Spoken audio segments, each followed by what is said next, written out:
Hello, everybody. Welcome back to the JT Pitstop. I am your host, Joe, and up there joining me is Adam. Trevor is on vacation right now. He'll be joining us a little bit later to discuss the Cup Series race. So Adam and we're going to talk to you guys about the Xfinity and the Truck Series race. And then when Trevor's available to join us, we'll discuss the Cup Series race, as well as rules and make predictions for next week's Bristol Dirt Race. So, let's start off with the Xfinity Series. They were racing at Richmond this week. We had kind of a split weekend. We had the trucks at Texas, the Cup and Xfinity at Richmond. So it was our first split weekend. So a couple of different races going on this weekend. But the Xfinity Series, Chandler Smith walked away with his first career win in the Xfinity Series. And what a ride it was. I actually really enjoyed this Xfinity race. I thought it was pretty solid. And but let's break it down for you. So right away, early in the race, Joe Graff Jr. in the 19 car cut a tire down, hit the wall after some contact with Cole Custer. Had to come down pit road and replace that tire. No caution for that, but he also got a speeding penalty coming in to get this tire fixed, which really put them in a big hole to start the race. But that was really the only incident until we had the lap 35 competition caution. With weather in the area, the track was rained out. That's NASCAR's policy. When they have to race without practice, they do a competition caution on around lap 30 or so in the race. That gives the teams a chance to check the tire wear and stuff. However, some interesting strategy took place under this competition caution, where John Hunter Nemechek and Sammy Smith did not pit for tires, and they were the only two to do this, and it wound up costing them both a lap and really put them in a deep hole for the race. Sam Mayer also had a slow pit stop and lost a lap on pit road during this competition caution. But we went green, and Chandler Smith won the first stage, and John Hunter Nemechek got the lucky dog, which got him back. But obviously, Sammy Smith was still stuck a lap down. So I think I jumped ahead a little bit. I'm kind of reading my notes a little bit, but we'll get to that. Anyway, Chandler Smith wins stage one. It was a pretty exciting stage, seeing how the different strategies played out and did not play out for some guys, particularly John Hunter and Sammy Smith. So, Adam, what did you think of stage one of the Xfinity race at Richmond? Stage one was definitely very entertaining for me, specifically the strategy. But before I get to that, I want to say, I feel like this was a missed opportunity for Joe Graff Jr. in a Gibbs car to showcase his talent. Yes. Because that's the car that's going to be shared among multiple drivers this year. And if you wanted to talk about a cursed driver that race, he was a cursed driver that race. This incident on lap 6 was not the only incident for the 19 car.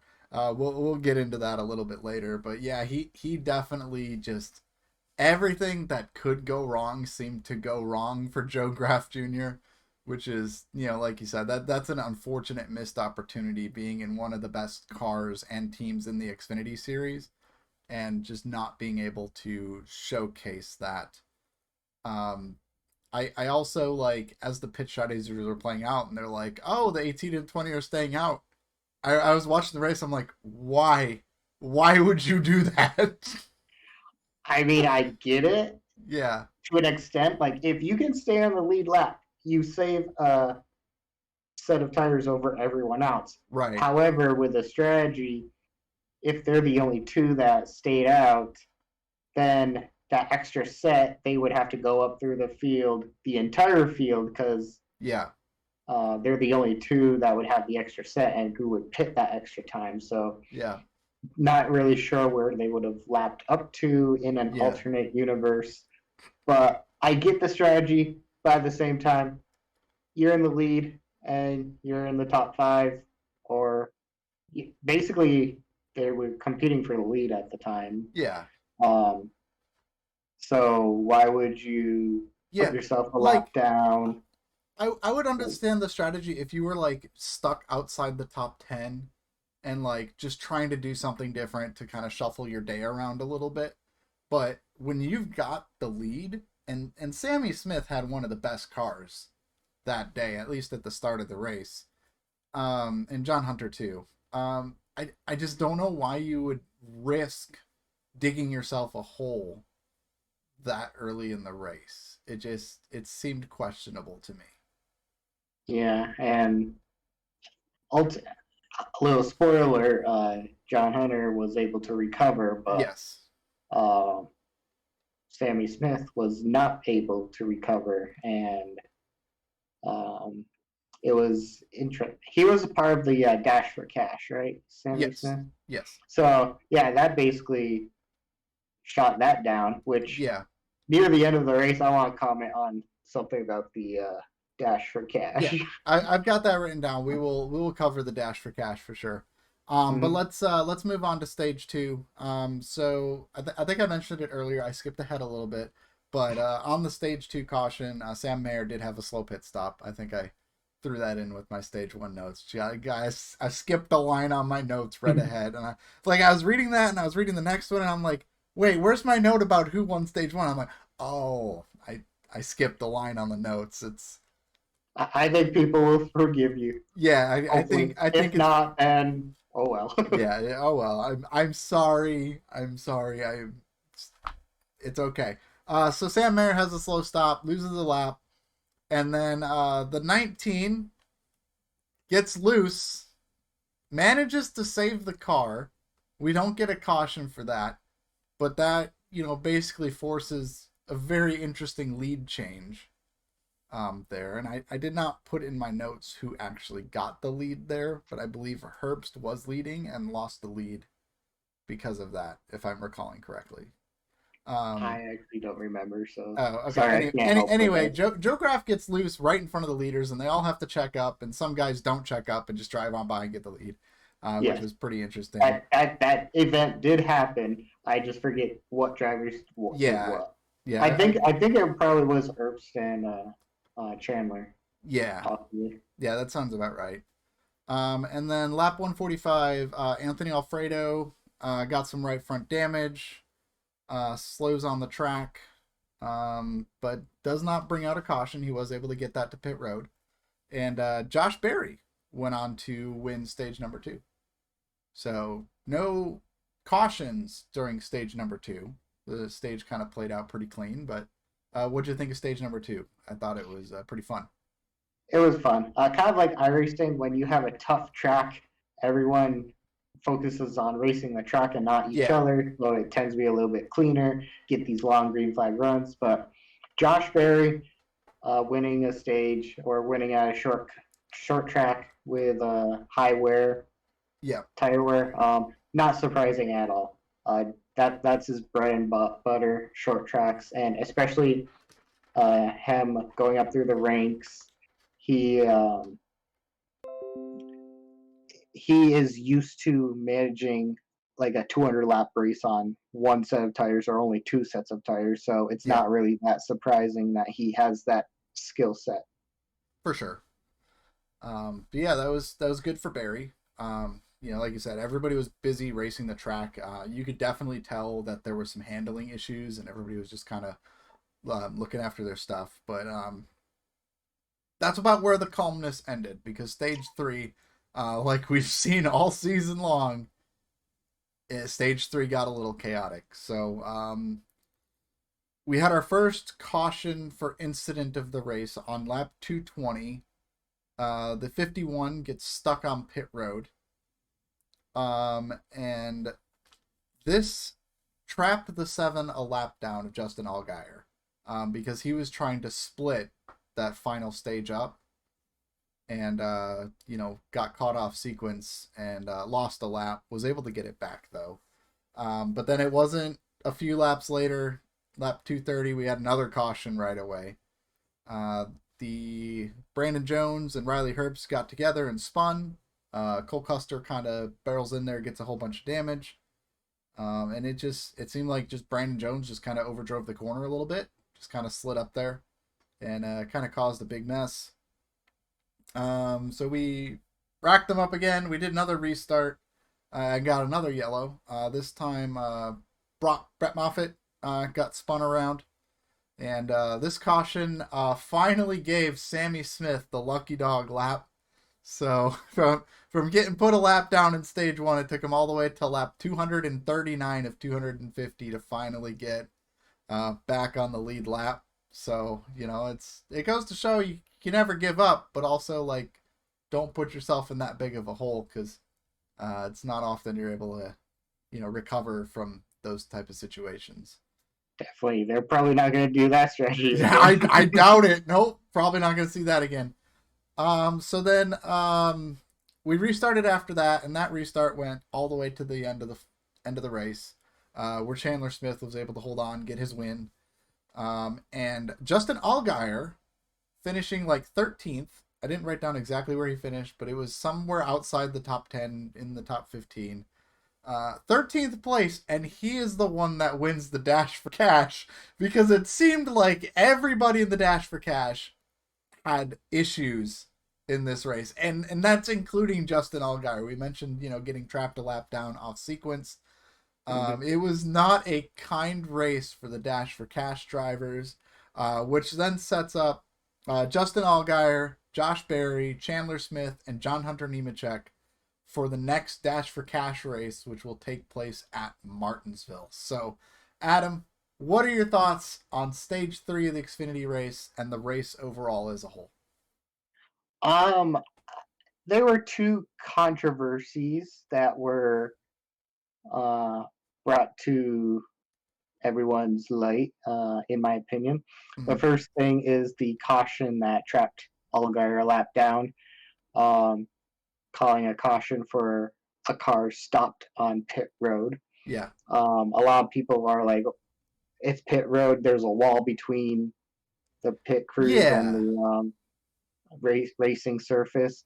But at the same time, if it is like green flag pit stop time, you don't want crews running out on a live pit road.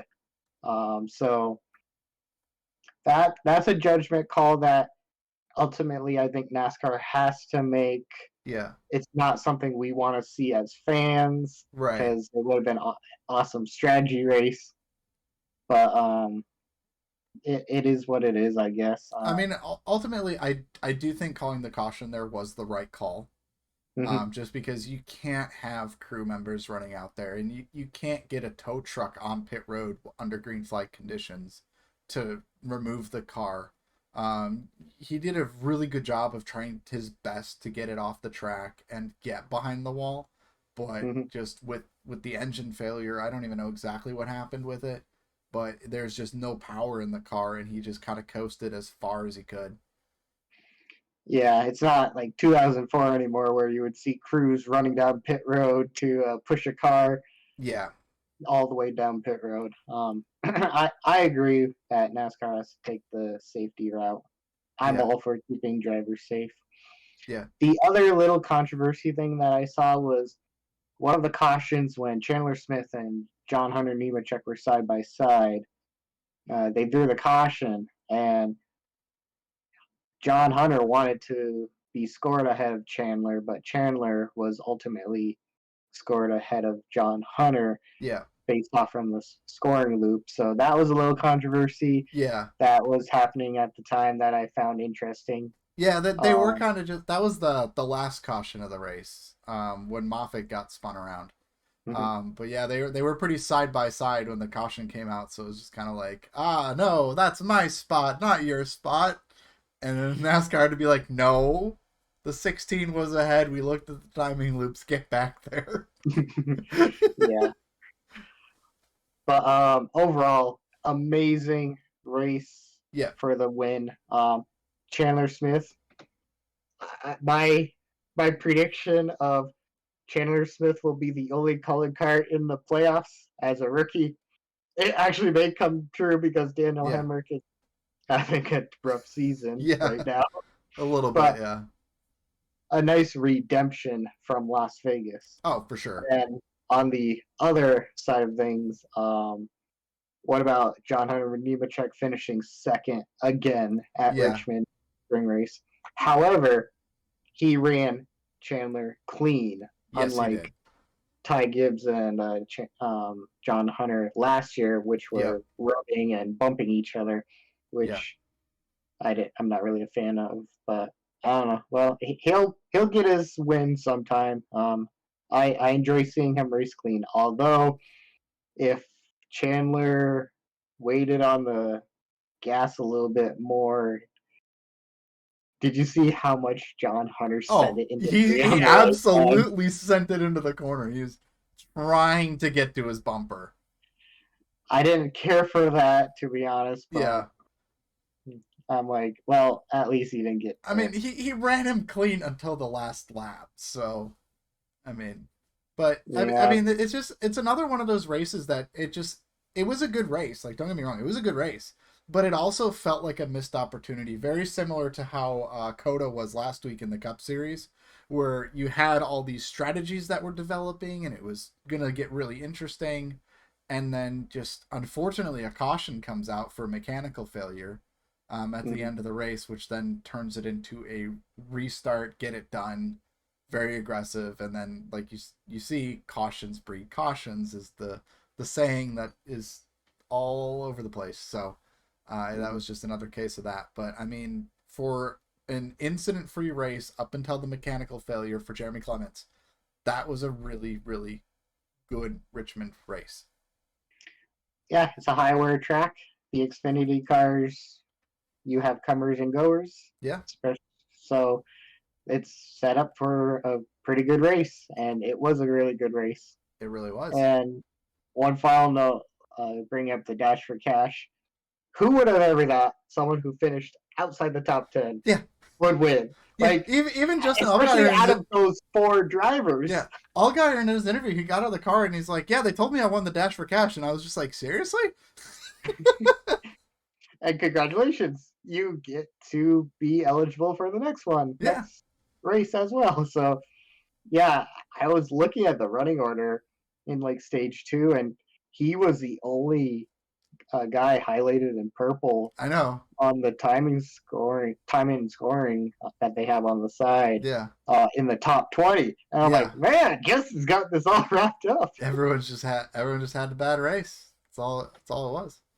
Mm-hmm. So let's shift gears for a minute, and we're gonna go out west because the Truck Series was racing at Texas, and Texas is still Texas.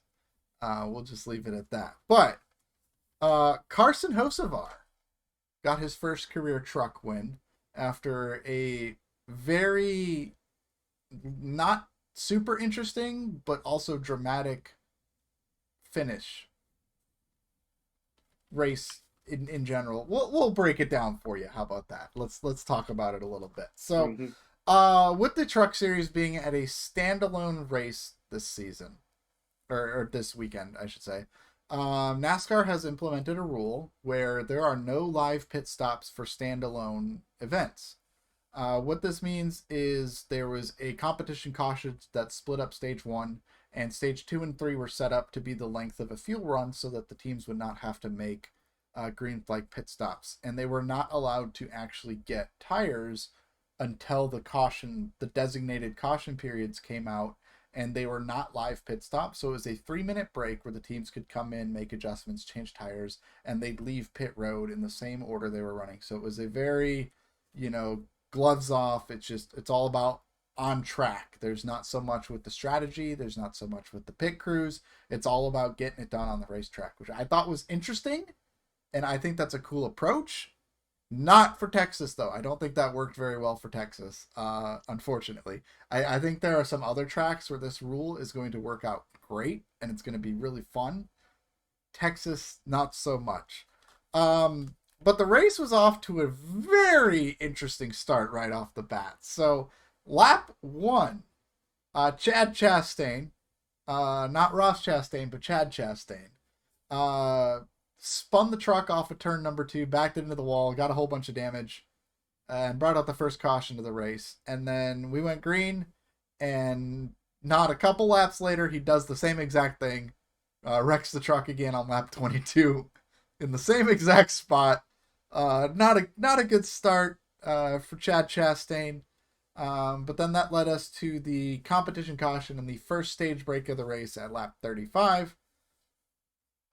And one thing that I found interesting, I made a note of, is the 15 car put on mismatched rear tires at first during the stage break, or the competition caution. They put the left sides on the right side and the right side on the left side on the rear tires, and had realized this like 30 seconds before the break had ended. So they had to like jack the car up and swap the tires real quick. But they did get the change done in time because they had put the tires on and then we're just like, making adjustments, checking on things. And it's just like, oh, wait, we put the tires on the wrong side. So they had to go fix that. I just wanted to make a note of that because I thought that was kind of interesting. But there were no other cautions for the rest of stage 1. And Nick Sanchez went on to win stage number 1. And this was the longest stage 1 in the history of anything, I think, at least in the truck series, where you got a 167 lap race, and the first stage was 77 laps, split up with that competition caution. So that was a long stage. That was a long one. It was long, for sure. Usually you get the long stages on the other end of the race, but this is like, we'll do the long one first, break it up with the competition caution because of the rule. But it wasn't very long after we go... Oh, wait. Before we go into stage 2, what did you think of stage 1? I'm getting ahead of myself a little bit here. You're just doing the same thing as you did with Xfinity. You gotta get to stage 2 before Adam speaks. I know. No, I don't know if it was a dirty track or since IndyCar was there that weekend as well, if the IndyCar rubber made it was the IndyCar rubber. Probably a combination of all of the above. That made Chad, not Ross, as you multiply pointed out. Yeah, other Chastain. Other Chastain spun out multiple times. Side note, the IndyCar race was really good. Yes, the truck race was not good in the first stage. I will say this about the truck race. The first stage, I actually thought was probably the most fun of the stages to watch. Just because, like you said, we had the dirty track. You had the Firestone rubber from the IndyCars that was all over the racetrack, which you actually kind of saw not so much at the front of the pack, but the middle of the pack. They were actually able to use that high side in 1 and 2, and you actually saw a little bit of side-by-side racing, which we don't usually see at Texas.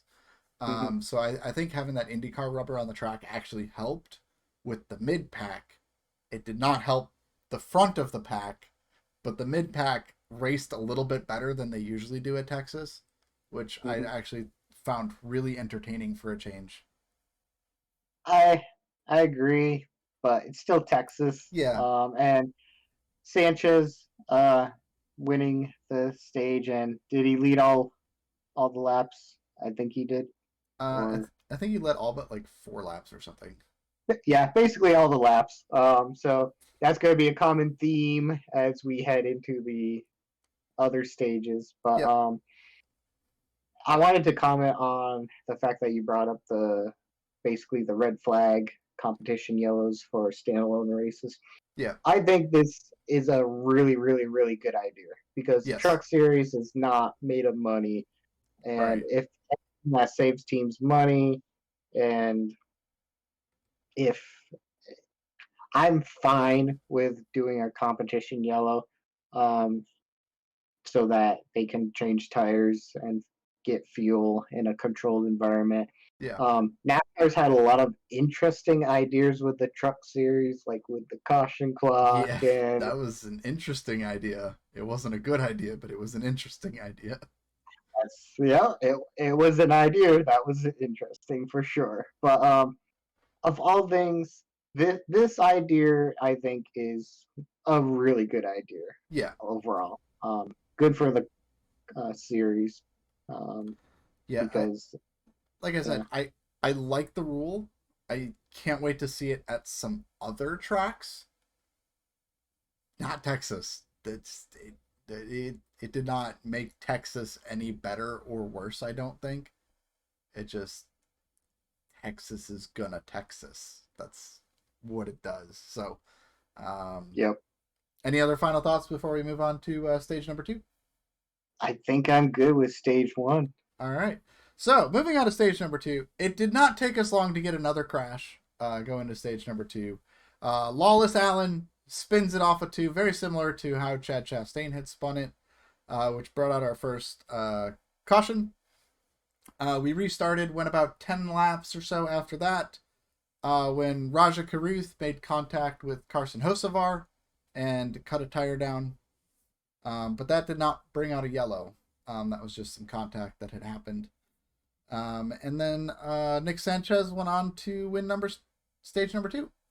So only one caution in stage number 2 for Lawless Allen. Some contact, cut tire.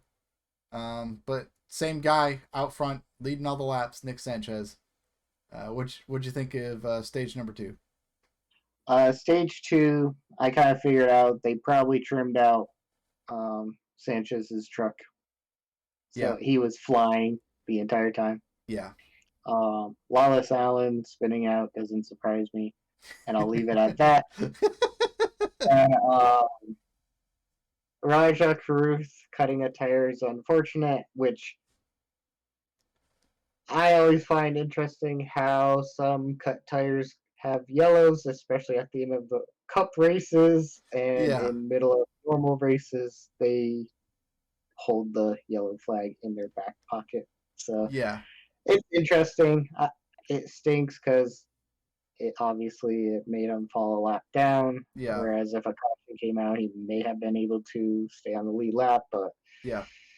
what are you gonna do? It's NASCAR officiating. Yeah. I can't do anything about it. So No, there's nothing we can do about it. It's just, it is definitely interesting when you see, like, well, this guy cut a tire down and he got a caution right away. And then this one, it's like, oh, he gets a caution, limps around the racetrack, gets to pit road. And it's like nobody saw it. They just keep going. yep. Which I'm surprised with the way Texas was going. It's like, I'm surprised they didn't jump. Oh, we can throw another caution. Let's go. More restarts. But they didn't. They didn't. They just let stage 2 run out, and Nick Sanchez won. Mm-hmm. All right, so moving on to stage number 3. Stage number 3. All right, so it was a stage for sure. This was the action stage. The action stage. This is where a lot of the chaos happened, and let's talk about it. So lap 138, Jack Wood goes through the grass, and there's just grass all over the racetrack at this point. So NASCAR has to throw the yellow.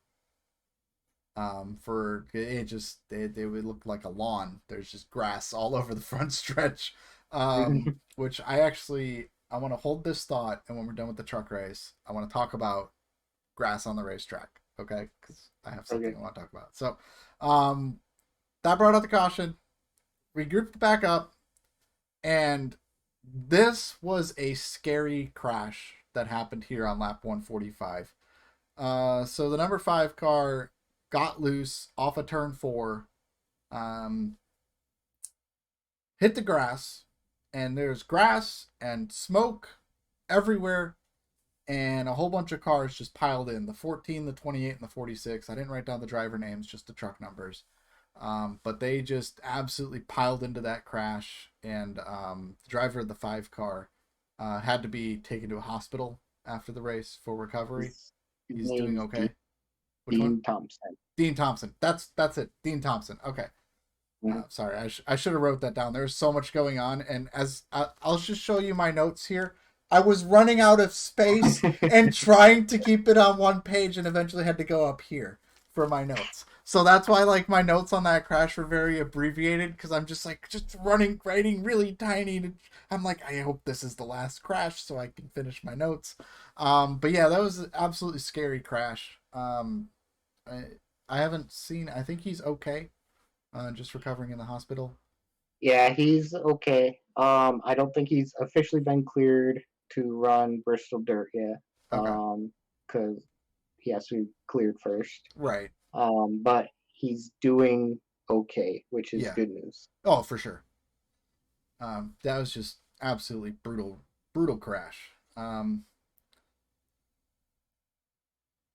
But then yeah, we big red flag. I think it was like a 30-minute red flag or something like that. It was a long one. Hmm. To get that cleaned up and get the track set. And then they went green again and then crashed again. This was lap 156. Taylor Gray got squeezed coming out of turn number 2, spins out, collected Daniel Dye, which brought out another yellow. I gotta rotate my page here for my second section of notes here. And the viewers, you did see his note page where Yes, he had to go I landscape showed you the instead of note. portrait. Yeah, I had to go landscape and write in this little small section because I'm like, I'm trying to make the notes fit in one page so it'll be easier for the show. It turns out that's not easier. you Oh know, well, you yeah, live and learn. yeah, you live and learn. So it didn't take us long after that restart for another crash. Colby got loose on the bottom of 3 wide, slid up the track, spun out Matt Crafton, and collected a whole bunch of cars. Uh, Trucks. or trucks, yeah, sorry. My bad. You would think I would know because I run trucks all the time, but yeah. I know. I know. Oh, You yeah. run what, four Uh, truck series on iRacing a week? yeah, yeah. It's not Or like I I'm know raising. three trucks in one cup or something. Yeah, well, it's one's on an off season because I won the championship, so now we're down to just 2 at the moment. So Okay. they're just 2. But yeah, so then we had our first overtime of the race. And Lawless Allen spun out on the first overtime attempt, Yep. which brought up the caution. And here we go again, another overtime attempt. And this is where it got spicy because throughout all these restarts, Zane Smith had been getting closer and closer and closer to Nick Sanchez. He seemed to be the only one that could actually hang on. And coming out of turn number 4, taking the white flag lap, they were just laying on each other side by side, kind of rubbing fenders a little bit. Nick Sanchez kind of gets loose through the tri-oval, wiggles it a little bit, kind of saves it, but then Hocevar just doesn't lift, and just finishes him off, collects Zane Smith, and that was the end of their day. And Carson Hocevar went on to win the race. So Yep. And that this is where you said you were gonna wait for the show to uh talk about that last lap. yes. So listen, Hocevar has a bad rep. He is not the cleanest guy out there. He's very selfish on the racetrack. He's like the Um, Ross Chastain of the truck series. yes, and I just thought it was kind of crap that he kind of just drove through him. But I also get it, with the last lap. But I mean, he never got off the gas at all when Nick Sanchez is going squirrely in front of him. He kept going and just hooked him to the right. I just I wasn't too happy with how that race ended. I thought it was going to be a cool battle. Obviously, the only reason they were in this position was because Nick Sanchez got loose racing Zane Smith really hard and got Mm-hmm. loose in the first place. But I think if Hosafar didn't, basically drive through Nick Sanchez, I think Zane Smith wins that race. I think Sanchez may have won the race if he could get it straightened out. Yeah. You can side draft and stuff and go into Yeah. turn. I think it would have been interesting. But if we were, I'm gonna go on the opposite end. Since Okay. Trevor's not here, I gotta go on the opposite end of you Yeah. on this. So I'm gonna defend Hocevar. Okay. With that being said, I've always been critical of him. I Yes. don't like his right hooking people at IRP.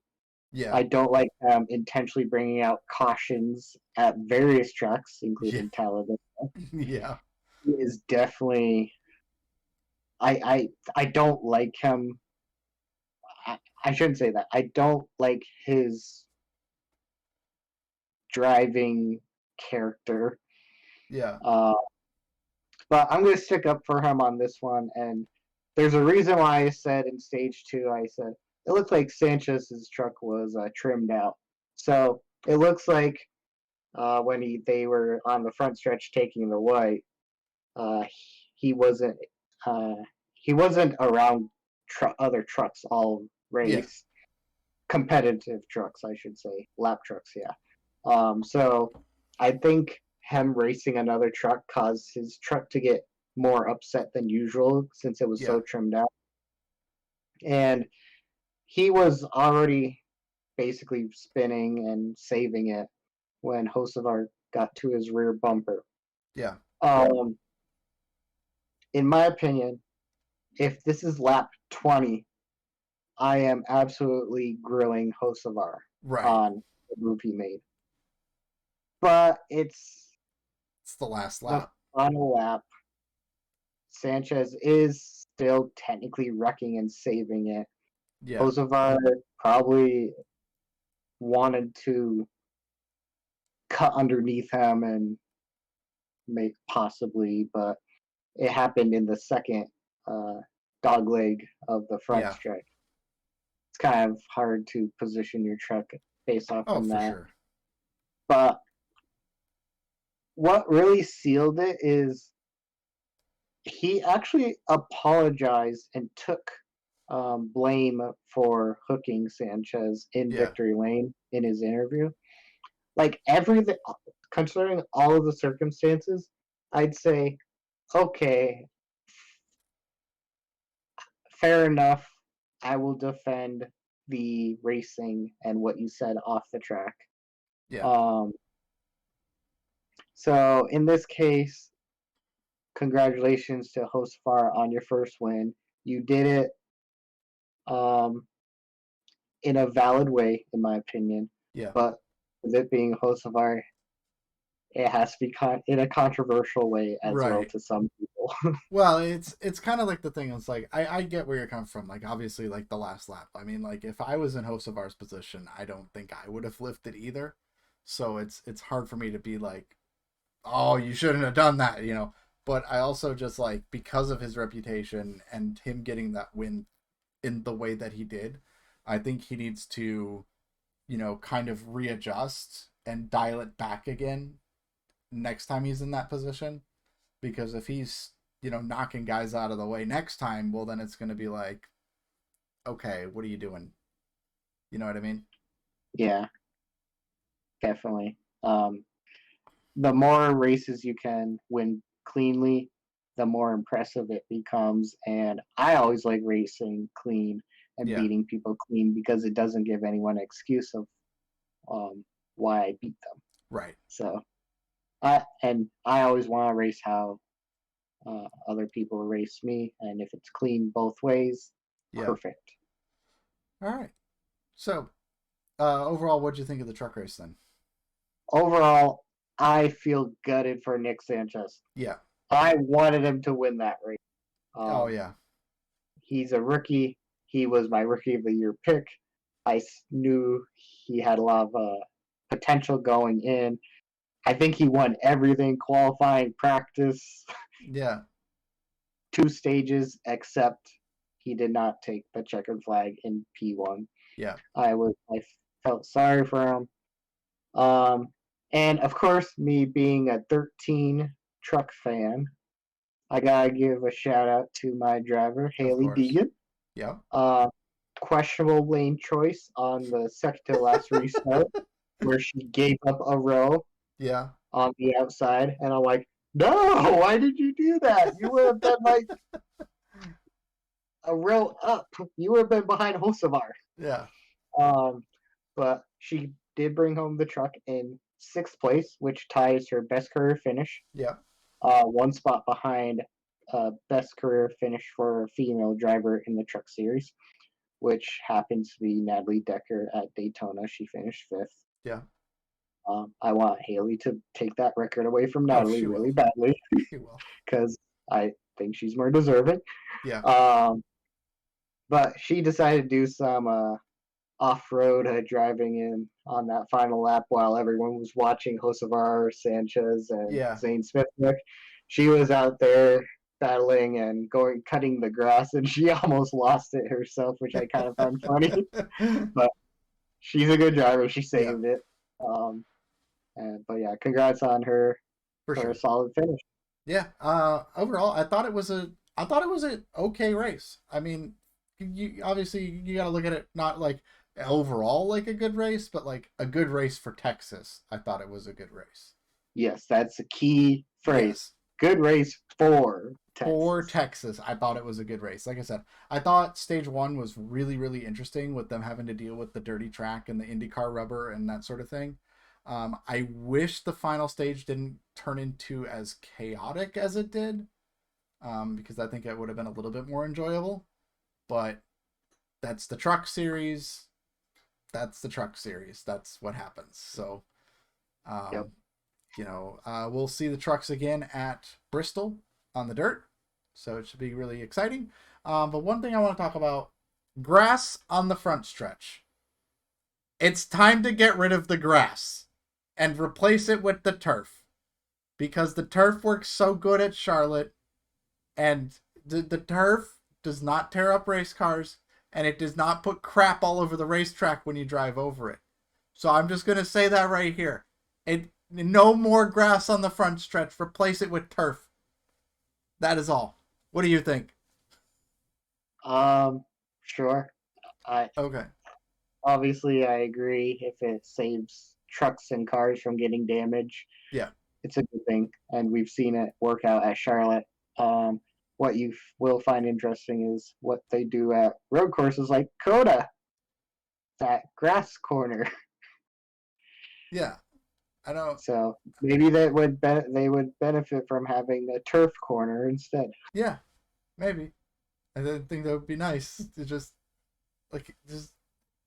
turf is there. And the best part about turf, right? You don't have to maintain it.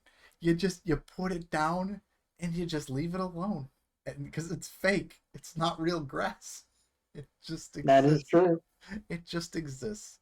But yeah, so we're gonna pause here, and we'll join up with you guys as soon as Trevor gets here, and we will break down the Cup race and some news that broke this week. If you're watching this, then that is happening right. I'm trying to do something. Now. Bam! Welcome back, everybody. Trevor is here now. We're here to talk about the Cup Series race. So, yeah. At the end of the day, we're going to talk about the Toyota's Owners 400. Kyle Larson wound up winning the race, but how the fuck? Yeah, exactly. But that doesn't tell us the whole story. So we're gonna break down. No. We're gonna break down the race for you, stage by stage. Starting with stage number 1. There was a no incidents on track up until there was a competition caution on lap 30. That they did because there's weather in the area. We talked about this with the Xfinity race. They always throw a competition caution, give the teams a chance to check tire wear. During the competition caution, the 11 of Denny Hamlin got a speeding penalty, which is, expected of the 11 team. That's kind of what they do, is get speeding penalties on pit road. It really is these days, right? Like, yeah. I mean, that's what it's got to be his 4th or 5th of the year. Actually, that was his first speeding penalty this year. Of the year? Of the year, yeah. He's had other penalties, but that was his first one for speeding. On pit road? Yeah, on pit road. Well, they're not gonna give you a speeding penalty on the racetrack. No, but what I'm saying is, though, he's had a lot of pit roads penalties. Yeah, in the past, yeah, that's typically what he does. So, all right, so a disclaimer to all you out there. I'm in Mexico, and yeah. So all I'm saying is that he's had a lot of pit road penalties this year, whether it be speeding or uncontrollable tires or anything else. Pit road's kind of beating up Denny Hamlin this year. Yeah. Yeah. All right. So at the same time that Denny Hamlin got a speeding penalty, the 47 and Ricky Stenhouse had mechanical issues, had to go behind the wall to get repairs done. We restarted, and Denny Hamlin, coming from the back of the field with a speeding penalty, is racing some guys for 30th position. He's 3 wide and gets squeezed into another car by JJ Yaley, at which point the 11 goes into the corner too deep, spins him out. Little detrimental actions there. Definitely detrimental. Yeah. Definitely detrimental. According to Denny Hamlin himself, he made a mistake. He misjudged the speed difference between him and the other car. So that is what he says. But after that, William Byron went on to win stage number 1. So, what did you guys think of stage number 1 of I'll let Richmond? you go first, Adam, because I have some things that I want to talk about here. So I'll let you go first. What do you think about that? Was this also the stage that Barry got spun around, or Nope. no? Okay, Nope. I'm gonna be the one this time to go into stage 2 instead of you. Yeah, yeah. This time you're jumping ahead of the agenda.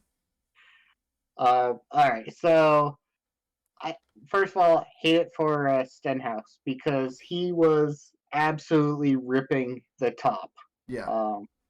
It was very entertaining to watch him come up through the field on the top side. So that was fun. In terms of pit road penalties, speeding is what you expect from Denny Hamlin. He's admitted himself. He pushes the limit. And by pushing the limit, you will get speeding penalties. Yeah. And a little spoiler, that's not going to be his only one of the race. Nope. No, it's not. So the JJ Yaley thing and this was very interesting because, like what you said, Yakes, on his podcast, he said he misjudged the corner. Maybe Yaley braked a little tiny bit earlier. He didn't mean to wreck him. He should have said that after Phoenix. Like that, he would not be put in the position of having to appeal his penalty tomorrow. I think the only reason he said that is because he got penalized for Phoenix for saying he got the guy. Yeah, so I'm happy he learned his lesson to plead innocence instead of. Are you happy guilty. Though? Like, I mean, is that really where we want to go with this? Okay, because I'm gonna tell you right now, okay, and this is where I'm coming from, of the fact that the whole Ross Chastain and Denny Hamlin thing that happened at Phoenix and everything else, right? Yeah. I gained respect for Denny Hamlin for saying, yeah, I knew I wasn't going anywhere, but I wasn't going to let him go anywhere either, right? Like, I knew I was falling, but he was going to fall also because of what he did, okay? I gained respect for Denny Hamlin for saying that. I don't care if NASCAR penalizes him or anything for $200,000. I don't care. The guy's got money. It doesn't matter. Okay? To me, what gained the respect was that he owned up to it. Yeah, dude, I went in there. JJ Yeley used Denny Hamlin up coming out of turn 4.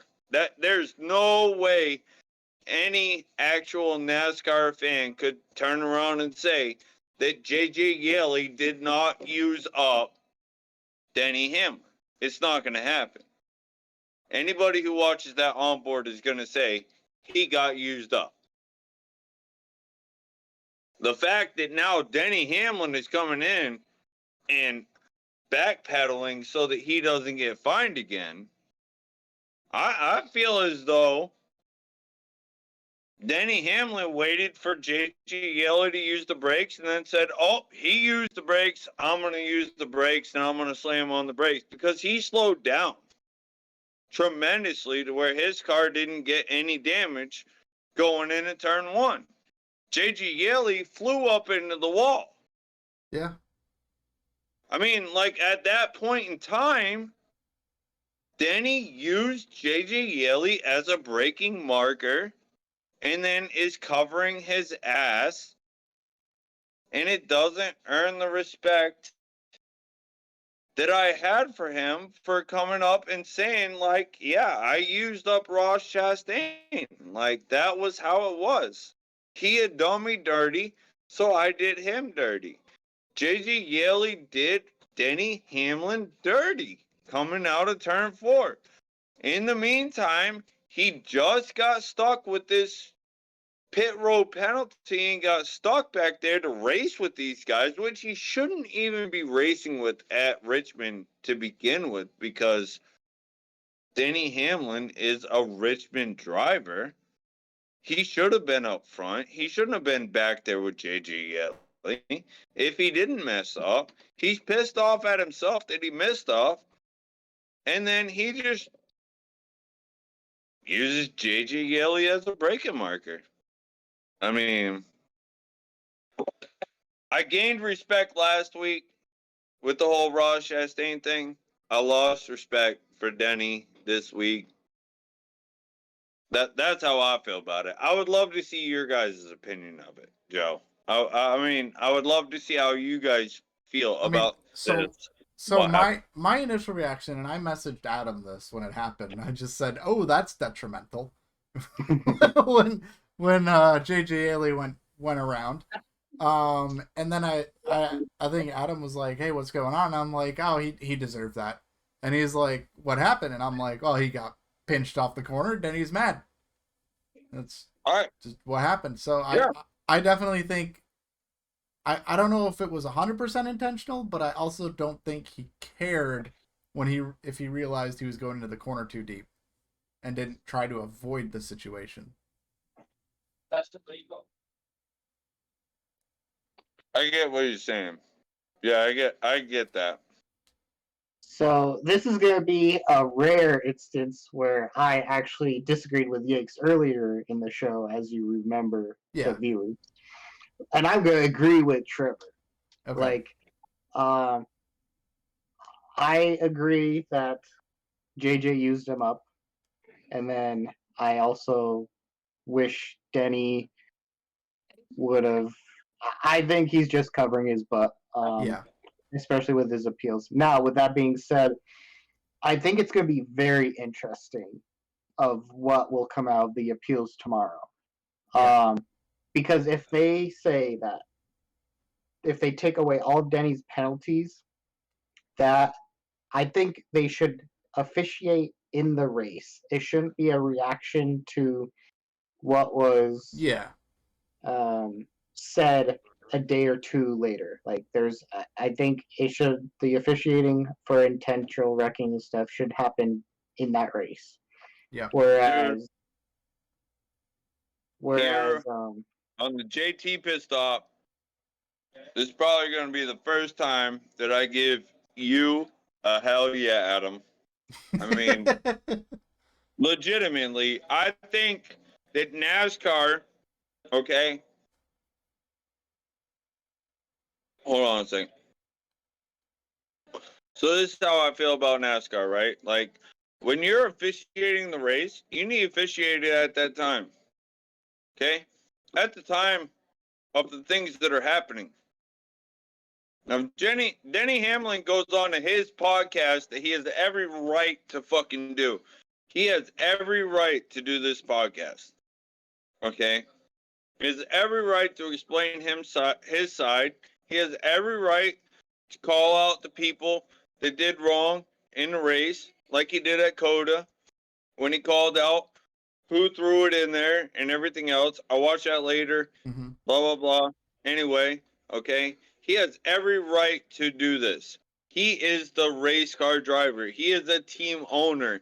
He is doing the best that he can with all of this. Emotions run high in the moment of time. NASCAR should not be able at all. And I'm not a Denny fan. Okay, I'm not. I'm not a Denny fan. I'm not a Joey fan. Like, it's just, I am not one of those guys as fans. Okay, but the one thing that I can be on their side about is when they come later on in the show and they say, dude, I got used up coming out of turn 4, so I used him up going into turn 1.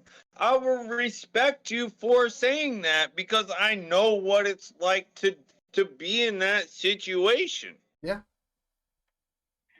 Yeah, I 100% agree. Like, Denny actually said in his first podcast episode that he wants to be absolutely transparent, not sugarcoat anything, don't want to say any lies.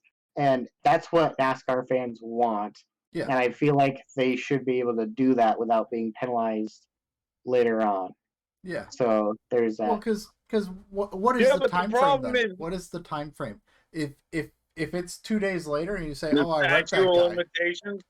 yeah. Is that what you're talking about? Like, what's the No. statute of limitations, huh? Well, kind of. So Like, what I'm wondering is like, if NASCAR decides to go through with this penalty for Denny coming on like 2 days after the race and saying, "Oh yeah, I wrecked Ross Chastain," where's the time frame? Like, how long after the race can you say, "Hey, I wrecked that guy," or can you not? Like, if someone were to come back like 5 years from a race and go like, "Oh yeah, you remember that race at Martinsville where I totally dumped that guy? I did that on purpose." Are we going to penalize him now? 5 years from now? no, Obviously, I no, know you that's can't. a bit of a stretch, but No, right. the point remains like, how long after the race is NASCAR going to look at interviews, podcasts, those sorts of things, and just start going through? Because this reminds me of like iRacing leagues, where guys will say something on stream, be like, "Oh yeah, I wrecked that guy," and then you go Right. back and everyone's looking for information, and I'm guilty of it too. Yep. I go back to streams and be like, "Did that guy wreck me?" And I go, "Oh, he wrecked me on purpose." You go back and Right. you're looking for that information, and Yeah, you are. I don't want NASCAR to get into the habit of going to Denny Hamlin's podcast and every time he says something, throwing a penalty at him, because he's going to stop doing that. Just like we saw where, whether he did it or not, he says he didn't do it. And if, What a crock of shit. yeah. So I don't It's want a to crock lose of that. I don't want to lose that because I want these drivers No, I to don't be real. either. I want them to be personable, and I don't want them to have to hold back. I think, and this is me, okay? And I know it would take a lot for us to actually be able to go through this, but I really feel as though every single driver needs to go out there and have a fucking podcast and be truthful. I think that would pull in today's ages, okay, and how technologically advanced we are compared to the 90s and the early 2000s when we all grew up and started loving NASCAR, right? Like, I mean, to be able to jump online and watch your favorite driver, be it Jeff Gordon, Dale Earnhardt, Dale Jarrett, fucking Terry Labonte, Bobby, all the guys that were kind of like the top guys at that time and were getting into controversy at certain tracks, right? Like, I mean, for them to be able to jump on a podcast and just be truthful, no holds barred. I mean, I don't think that at any point in time, and I don't feel as though, as much as I don't like Denny Hamlin, okay, and I will say this probably 5 more times this broadcast alone, I don't like Denny Hamlin, Yeah. but I have respect for what he is saying and how he's being transparent as to what is going on in the NASCAR world on his podcast. it himself or the rest of the field. Like, he is calling out who messed who up going into turn one at Coda. Like, reviewing replays on and on and on to find out who is the last car that pushed who into who to make that person spin, to make that person like the contact mess people up going into turn one. Yeah. How are you gonna then make this guy start throwing a cover over the back of him and making a security blanket come out because he doesn't want to be penalized? Yeah.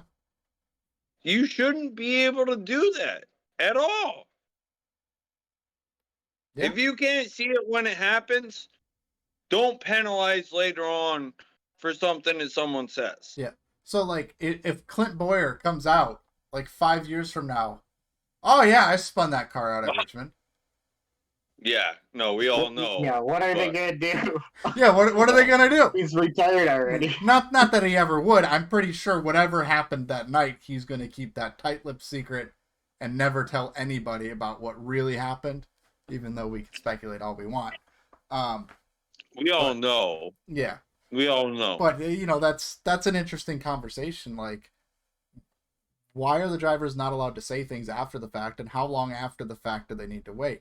I mean, I get it. Like, if they get out of the car in post-race interview and be like, oh, yeah, I dumped that guy, right there at the racetrack, I think that's different than 24 to 36 hours later on a podcast and saying, this is what really happened there. 100% agree with that.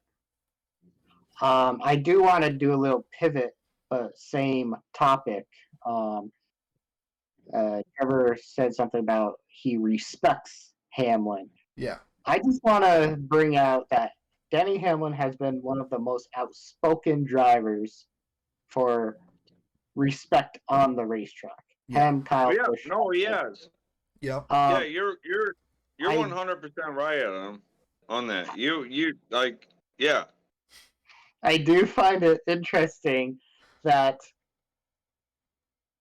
listening to SiriusXM NASCAR radio, this week he's been called one of the biggest hypocrites of that, because even if there was a little mistake, he ended up dumping JJ Yeley, Yeah. and that's not respectful. Mhm. Like, No. Denny is being one of the biggest hypocrites in Oh, NASCAR, for sure. and I don't know if he wants to be. Like, he's in the limelight and he's getting so many views, he's getting so much attention. Maybe that's what he wants. Yeah. But I just find it interesting because what JJ said in his interview after the race, the 11 car is going to pass me and probably lap me easily. Like, there's no need to run over a he didn't say backmarker team, but a struggling team like me. Yeah. He Right. could have easily gotten by. And it was very unnecessary to run into me. That's what Yeah. JJ basically said. So Right. I always find 100% right. I'm finding Denny very interesting this year, Yeah. especially. I'm interested to see how this saga of actions detrimental continues to unfold, because I don't think we've even scratched the surface of how insane this podcast is going to get throughout the season, especially when we get to the playoffs. Oh yeah. Oh yeah. All right, so let's get back to the race, shall we? That is what we were talking about before we got off in a very welcome and thoughtful discussion on Denny Hamlin and whether he likes to intentionally wreck people or not.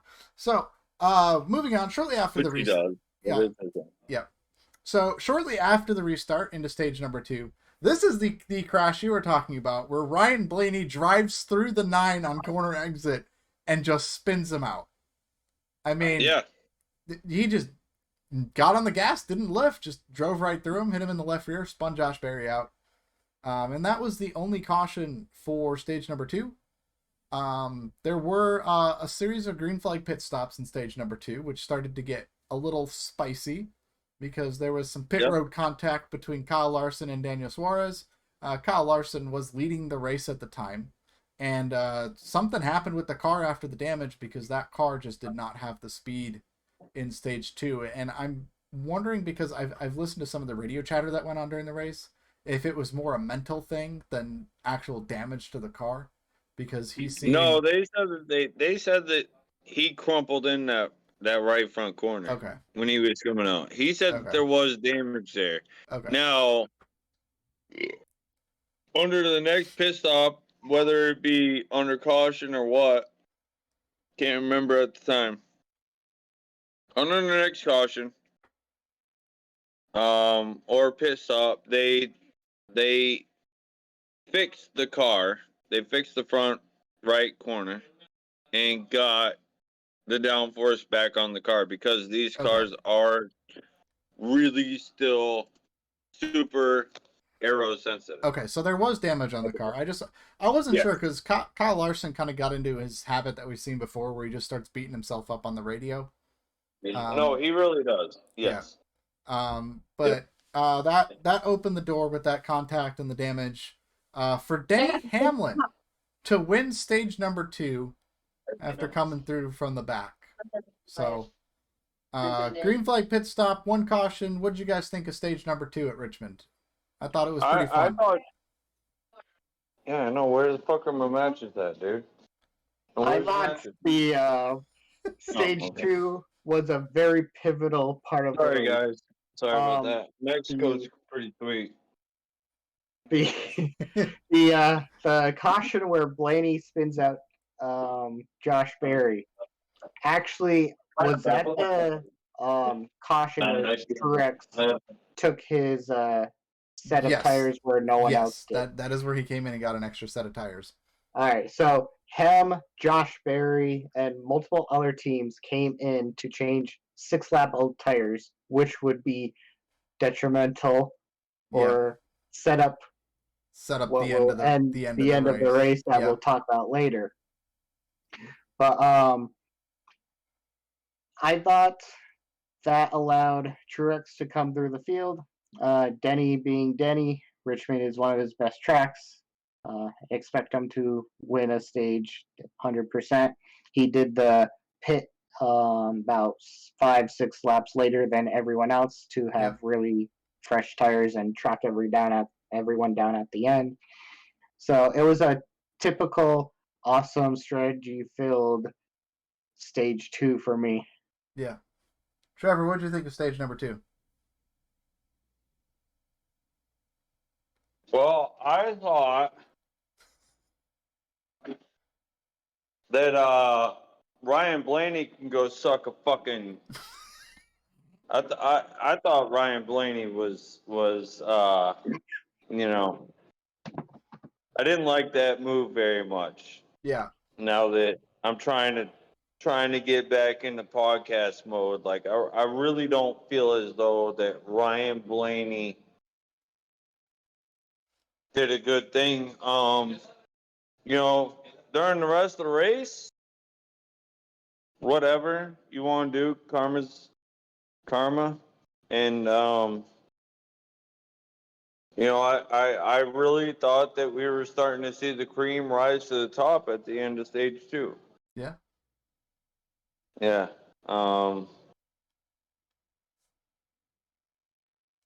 Yeah, I mean, that's really all I got to say about stage 2 was, you know, All right. Ryan Blaney messed up. And, you know, you at the end of stage 2, you started to see who the real strong cars were. Yep. Right? Within the top 5.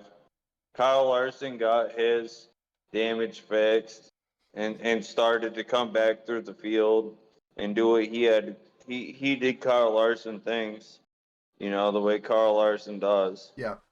Extreme talent there. And it'll be showcased later on in the race. Yep. All right. So moving on to stage number 3. Stage number 3 went mostly green. We did have a set of green flag pit stops in stage number 3 that got really interesting because the 11 had a very slow stop. They did not get the right front tire on tight. So they had to go back around the car to retighten that car. Denny Hamlin was leading at this time, which cycled him way back. with that slow pit stop. And at the same time, the 23 team had a safety violation in one of the most interesting ways I have ever seen, where a pit guy, I don't even know if he was on the pit crew or not, just some guy over the wall trying to grab a tire, no helmet, no nothing, just falls over the wall face first, and safety violation for the 23 team. We did get our first caution of stage number 3 on lap 305, when Noah Gregson got loose, hit the wall in turn number 1, brought out our first caution of stage number 3. And then our second caution of stage number 3 came out when Tyler Reddick was driving on the inside of another car and spun out in turn number 1. Harvick. It was Harvick. Yeah, I was gonna say Harvick, but I didn't want to misspeak, so I just said another car. So thank you for correcting me. I was like 90% sure it was Harvick. But yeah. So the 45 gets loose. Tyler Reddick underneath Kevin Harvick spins out. Which this pit stop right here was the turning point of the race. This lap 371 pit stop was when everybody kind of came in and got their last set of tires. Martin Truex Jr., as we mentioned earlier, had no tires left. They had no tires left and had to put on 6-lap scuff tires for this final run of the race. And at the same time, when this caution had come out, there were 3 drivers that had yet to pit. They were trying to stretch out the run. Those 3 drivers being Josh Berry, Michael McDowell, and Todd Gilliland. You know, the 2 front row cars and then Josh Berry. They were able to catch this caution, and that put Josh Berry basically on even pit strategy with everyone. They come pit. Josh Berry comes off pit road second. Kyle Larson comes off pit road first, takes the lead. At which point we had a restart and a crash as Christopher Bell gets into the 24 of William Byron as Ross Chastain was trying to make a move, but there was plenty of room there. And Christopher Bell blamed the whole thing on Ross Chastain after the race. Originally, yes, and then apologized for it after the fact. But that ended William Byron's day, who had one of the best cars of the day. And then, so we racked them up again, one more restart, and Kyle Larson got the jump. Josh Berry went with him, and Kyle Larson went on to win the race, and Josh Berry finished second. So, what did you guys think of stage 3 and the end of the race? So I thought stage 3 was interesting in terms of tire strategy. Yeah. Josh Berry was in the same boat as Truex, but Truex pit under green. Yeah. Josh Berry and the 9 team decided to stay out and see if they could catch a caution to put on their last set of tires. So it worked out for them. That's why they chose that strategy to stay out. They were already down a set because of that stage 2 caution where Blaney spun out. Right. What I found interesting was how Ross Chastain basically is the new intimidator of NASCAR. Because Christopher Bell, he didn't turn right, but he might as well turn right to get away from Ross Chastain and Ross Chastain. He was looking in his mirror thinking Chastain was gonna like hit him or force it, and then he blamed him. And I get like intimidator vibes from Ross Chastain from a lot of drivers right now. Yeah, they see Ross nearby, and it's like, oh God, we're gonna get wrecked. But then he doesn't do anything, and it's just like you look like an idiot. Yeah. Is he the new intimidator? Yeah. One thing that I find interesting is one thing you didn't cover was there was actually very interesting radio chatter between the 19 crew chief and driver. Yeah. They didn't tell him they put scuffs on, so he thought something was wrong with the car, and they told him at the end of the race, and he was like, "Why didn't you tell me that?" All I know is, as an iRacer, I want to know the situation. That way I can switch up my driving if I need to be more defensive or let like let people go on the inside because outside I can hold someone off. Like that's kind of inexcusable. Yeah.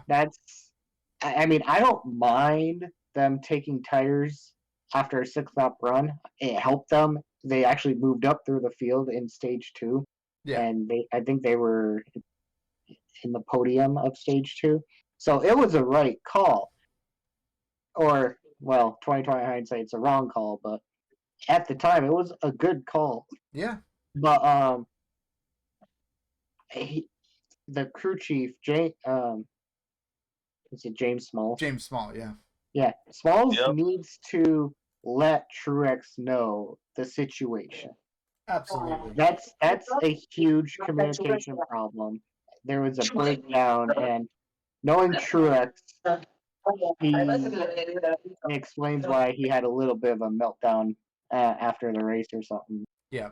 And Small said, "Oh, we were beeped or effed or whatever you want to say. Either way." Yeah. And Truex is like, "Man, just tell me the situation." Yeah. Oh, Driver, yeah. what did you think of the end of the race there?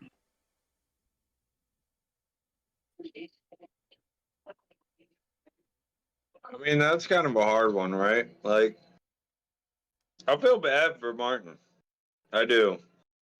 And I kind of, I felt as though if Denny was knocked out, it was going to be Martin's race, and then the caution comes out because Martin had that race won if it went green before that caution came out. And Adam alluded to this probably before we were on air or after we were on air or anything else. Like, I mean, Martin really had that race won. Yeah. So,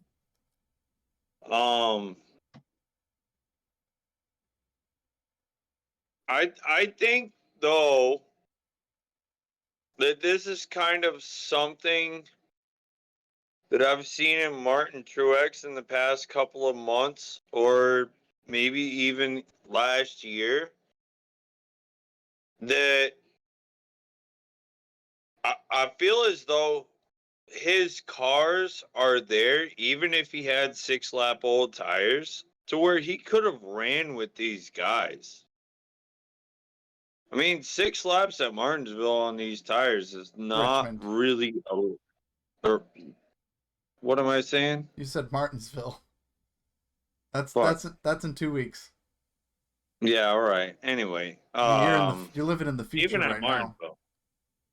Yeah. So, I even if we were at Martinsville with 6 laps or Richmond or anything else, I really feel as though that Martin Truex with the car that he had at Richmond in this past race versus what Kyle Larson had or Josh Berry or any of these guys behind him, I feel like he could have hung on if he would have just pushed the car to its limits. Yeah. Right? But going into I'd love to see if he went into it blindsided. Like if James Smalls came over and said, "Hey, dude, you got 6 lap old tires. You're gonna have to drive the hell out of this car, but we can win this race." Yeah. I feel like Martin Truex has that talent to be able to do it. Yeah. No, that goes back to like what Adam was talking about. Like you got to tell your driver the situation. Like there's no reason to withhold information from your driver. No, you gotta let him know, dude. You got 6 lap old tires. These guys are on stickers. Yeah. In 12 laps, they're gonna equal out. Hold them off. Yeah. Get it done, driver. Do what you gotta do. Yeah. I feel as though Josh Berry being on the outside of the restart, of that last restart, I really felt as though he was in the catbird seat to steal this win away from Kyle Larson. Yeah. This kind of goes to show the inexperience that Josh Berry has being in this cup car and knowing the limit of the cup car and knowing where you can put your car versus the other car on the inside. Lining up on the outside, I I really thought watching the race at the time that Kyle Larson went to the inside and Josh Berry went to the outside, that Kyle messed up. Yeah. I thought that, if that was a Kyle Busch, if that was a Joey Logano, a Denny Hamlin, Tyler Reddick, even, some of these, William Byron at that. I think there's about 20 guys I could list off right now that if they were on the outside of Kyle Larson, he wouldn't have won this race lining up on the inside. Yeah. I think he knew who was on the outside and knew that Josh does not have the experience to run him the way that a lot of these other guys would. Yeah. And be able to win this race. I really thought that if Josh Berry got up on that wheel and did Cup Series things, he would have won that race. Yeah. I mean, sure. that's the way I felt about it. Yeah, it was definitely experience versus inexperience at the end of that race. Right. But it was nice to see Josh Berry come home second. Yeah. I mean, like that was really cool.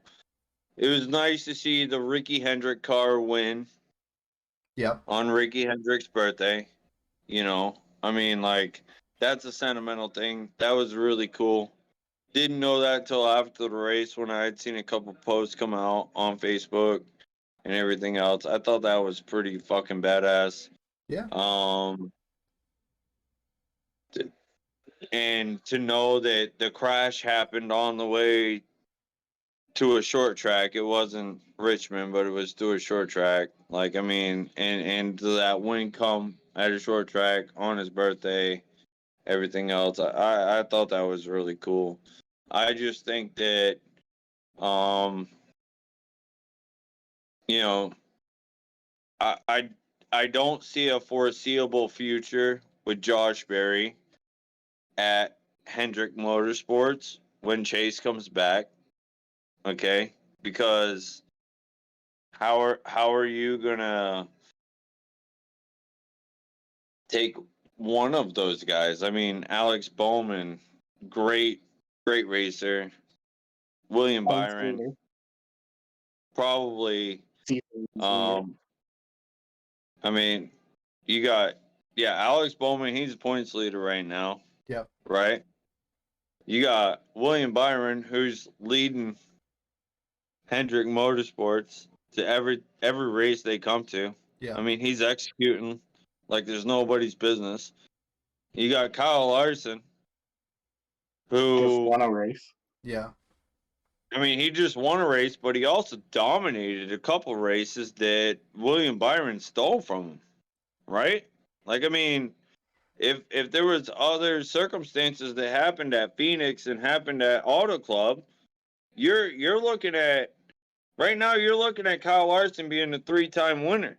Yeah. Right? If certain things didn't happen, but things happen in NASCAR, that's what makes it great.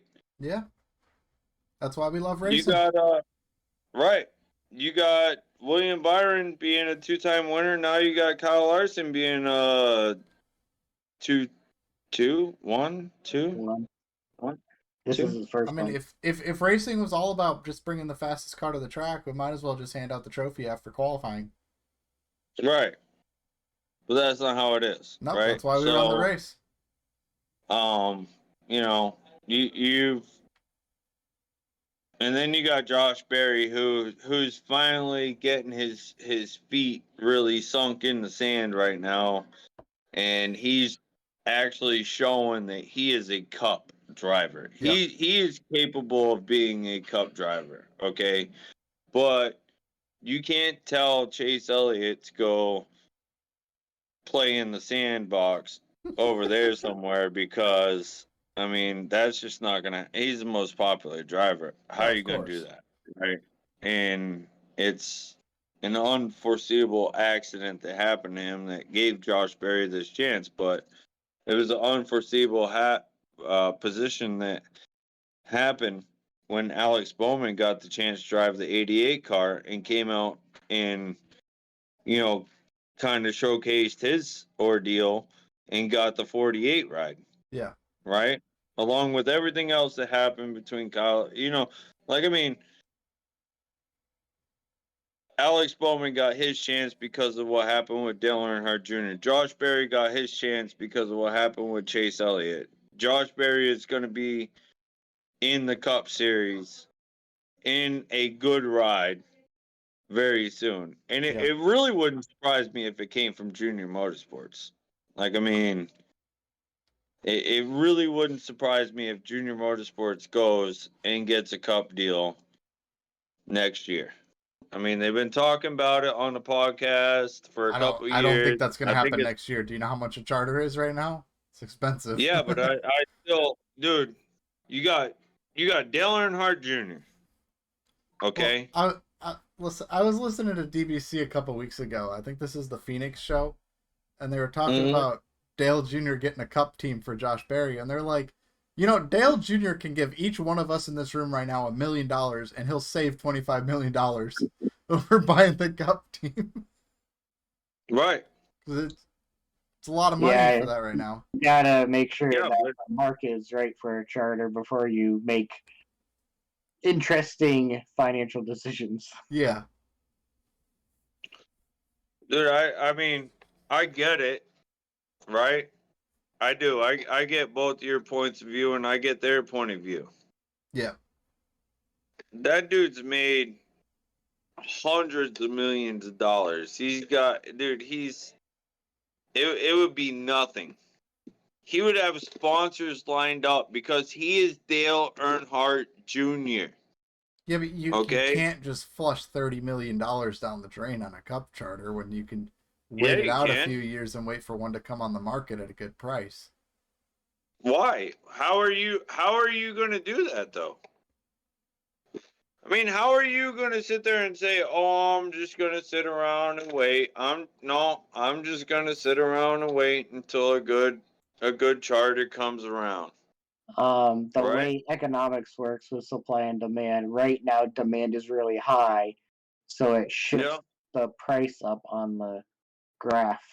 Right. Now, 3 to 5 years, maybe a team's gonna want to get out of NASCAR racing and not want to race anymore. And if they want to sell, they'll probably sell at a lower point. Yeah. At that time. I don't see Rick Ware Racing wanting, like, I mean, I get where you're coming from, and that's a very valid point you have there, Joe. Okay, like I get where you're coming from, right? Like, why would you want to be the embarrassment? Actually, fun fact. So, Rick Ware has a racing team in like all these different series, and he's the only team owner that's actually profitable in the Cup Series. Right. With his sponsorships and stuff. He is the only owner that's actually making money in the Cup Series to fund his other things because he just fields crap cars and they just ride around. That's hilarious. And they get shown because they wreck. Yeah. Almost every fucking week. They're so slow, they're on TV all the time. So their sponsors are always getting TV time. So why would he sell? Realistically, Trevor, why would he sell? I was just making a joke because the series would be better without his cars on the racetrack.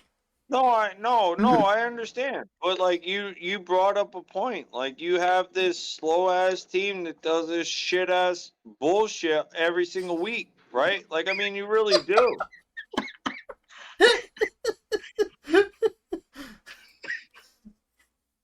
I mean, you have a valid point. Yeah. I just really appreciated I just appreciated the way you said shit ass bullshit. Yeah. All right. Any more final thoughts on the race, or are we ready to move on to news? I don't know. I just want to congratulate Josh Berry on a second Yes. place. I love seeing the 9-car do well with Chase Elliott in it, with Josh Berry. Like I said in the Xfinity series, short tracks, high tire wear. What Josh said that when he got to the front, it made the car handle a lot better and he could actually drive better. So Yeah. it'd be interesting if he can be up front more often. Um, as a side note, next week in the dirt will be very interesting for Josh as the Xfinity series does not go to Bristol dirt. Yes. So, but yeah, that's for the preview part of the show. But All now right. you want to do news. Yep, we've got one news story that actually broke earlier today. Trevor, you may not be aware of this, but the colleague appeal penalty was decided on today.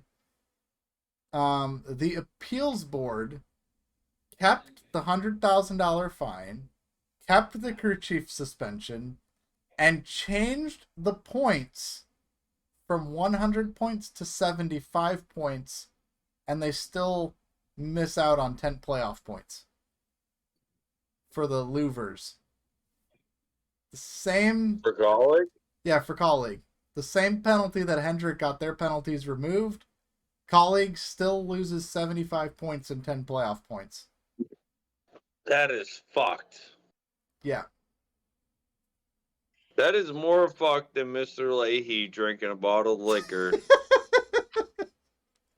And if any of you don't know the reference to that, go watch Trailer Park Boys. Anyway, dude, 10 out of 10 show. That is messed up, dude. Yeah. How dude, alright, so you guys have your Hendrix shit all plastered around you. I'm in Mexico. This isn't my room. Okay. Any of my family out there can attest to this. I was a huge Hendrick Motorsports fan growing up. Always loved Hendrick. Always loved everything to do with this. But the bullshit aside is that the same penalty that Collier got, Hendrick got. And then they want to turn around and say, oh, hey, you know what? You guys just, over there at the Hendrick camp, you guys just pay us your money real quick, okay? You just pay us your money, and don't let your crew chief show up at the track. But we're gonna give you points back, okay? That's what we're gonna do right now. We're gonna give you your points back. Well, the rest of it just stands. Oh, okay. All right. Yeah, cool. Hey, thanks, NASCAR. Love you, dude. See you later. Goodbye. Couple handshakes. Maybe shot of whiskey goes down the hatch. They go their separate ways. Okay? NASCAR is built on moonshine anyway, so we're gonna pull that in. Anyway, so this week, which is this is super news to me, that you're getting my full 100% honest reaction on how all this is fucked right now. Yeah. Okay? Mm-hmm. Dude.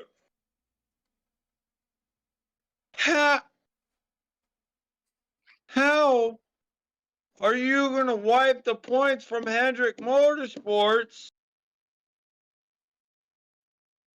and then go, well, you know what, colleague?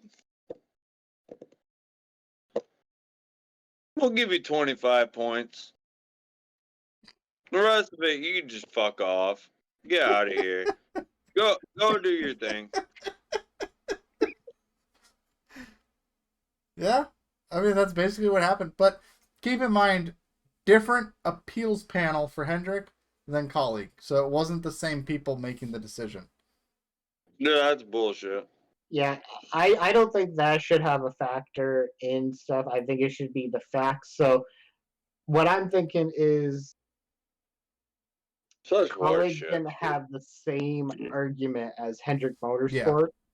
That's literally the only possible way that there's separate penalties. Because they didn't have Chad Canales walk in there with a binder full of info, slam it down on the desk, and be like, we didn't break the rules. Yeah. They don't have Chad Canales. But no, there's a couple key You points. can't fuck with Chad Canals, dude, when it comes to the rules. Nope. That's the whole thing. All right. You watch Jimmy Johnson's whole career, everything that Chad Canals did. Now that you brought that up, like, you ain't lying, dude. Chad Canals, hey, read between the lines, bud.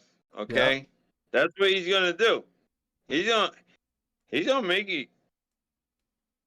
Uh, I've said enough swear words. I mean, I think we've probably been fined $10,000 by now with how many swear words I've said on Don't this worry. The podcast. YouTube channel isn't even monetized to begin with, so the least the YouTube can do is demonetize us. But it Right. will probably get the algorithms, so nobody's gonna actually see the video unless they click on the link. So Anyway, just so read between the lines. Yeah, go ahead, Adam. there's a few points I want to bring up about this. First of all, this is not NASCAR being inconsistent. I know there's a lot of people saying, "Oh, NASCAR is being inconsistent." No, the appeals panel is separated Yeah, it's a whole from different NASCAR. They're governing actually, body. can I add on to your point real quick, Adam? So Yeah. one thing I want to talk about that actually, like, regarding this whole, like, NASCAR separate from the appeals panel, when the Hendrick penalty was, like, rescinded, I think that's the first time I've ever seen NASCAR make a statement saying, like, we're upset about this. Usually they stay out of it, but this time, like, they were actually upset about it. So there you go. Continue. Oh yeah, NASCAR is as unhappy as the teams. Like even the teams were upset with Hendrick. The only people who are happy about the Hendrick Or appeal Hendrick. are Hendrick Motorsports and their fans. Yeah. And not even all of their fans are happy, especially after hearing the news of Colin. Yeah. It's like, what's going on here? Like, what's left and right? Like, the actual rule of you can't mess with the parts or you can't touch the parts. Apparently, you can. And you may or may not get penalized a lot or a little. So they're going to 100% rewrite the rule book this week or Yes. next week to close up any loopholes or gray area so that they get their way because they are mad right now. The sanctioned body is mad. And did you notice? I think they're gonna be snapping Hendrick cars for the next couple of weeks. For Yes, R&D. I did see that they took Hendrick cars this week. Yeah, to they took center. Larson's car for winning, and they also nabbed Byron and Bowman's cars as well for R&D. The random selections. It won't be the first time that there's been a rule book wrote over a Hendrick car that Chad Canals had something to do with.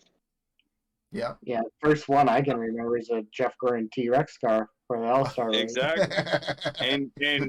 and Chad Canals was a team member of that car. Granted, that was a Ray Evernham car, but the next week there was a rule book wrote out, and during that week there was a phone call made to Ray Evernham saying, "You don't bring that car back."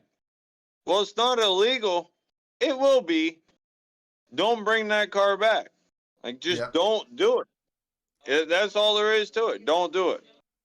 The thing is, and this is what pisses me off, okay?